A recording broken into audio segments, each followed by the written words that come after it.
Senator Warren. Thank you, Mr. Chairman. So trade agreements have a tremendous impact on our economy. They touch everything that people have been talking about this morning, from jobs and wages to the quality of the air we breathe. Ms. Tai, I want to talk about process.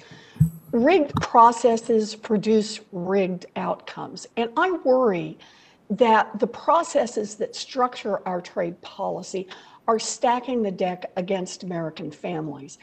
One big piece of this is who is actually writing our trade deals. When the people who are whispering in the ears of our trade negotiators are corporate executives and industry lobbyists, you can bet that the outcome is probably not going to be great for American workers and American families. And that is exactly what happened with TPP. About 85% of the people sitting in on our trade advisory committees when that deal was negotiated were representatives from corporations and industry.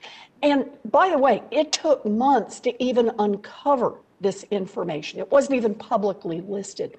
So, Ms. Tai, do I have your commitment that each of our existing trade advisory committees will have more representatives from labor, consumer, and environmental groups than from corporations?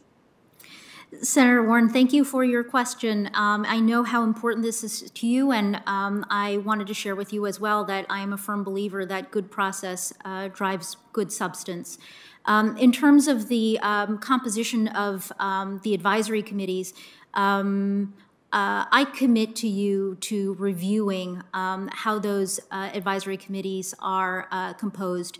There is a statute that governs in this area, and I will be very eager, if confirmed, to come back to you to look at that statute and to look at how the composition of those advisory committees actually happens.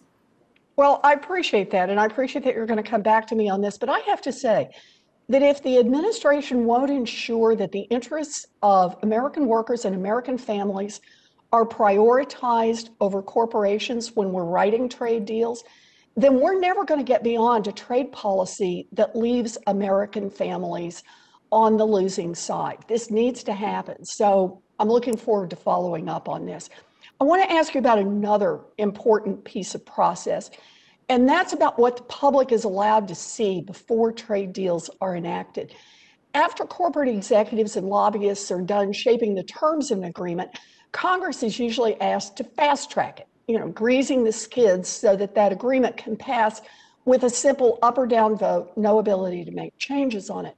But the public doesn't actually know what their representatives are fast tracking because they never got to see the agreement. It's kept secret.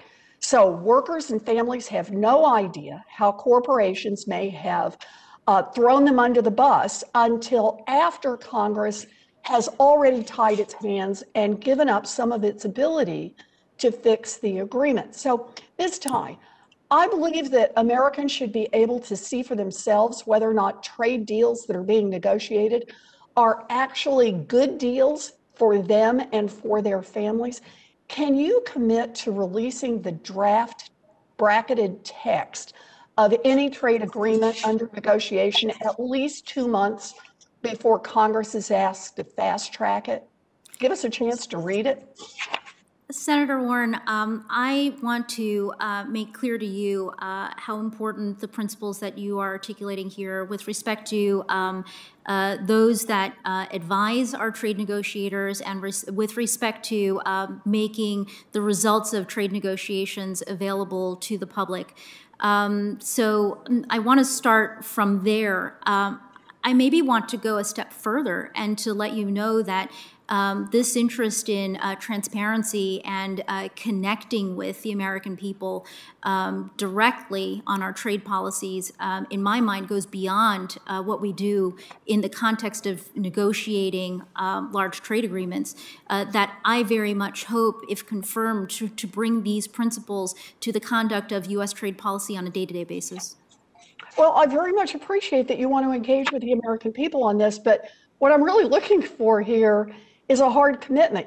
To me, this is another place where the administration needs to take a hard line.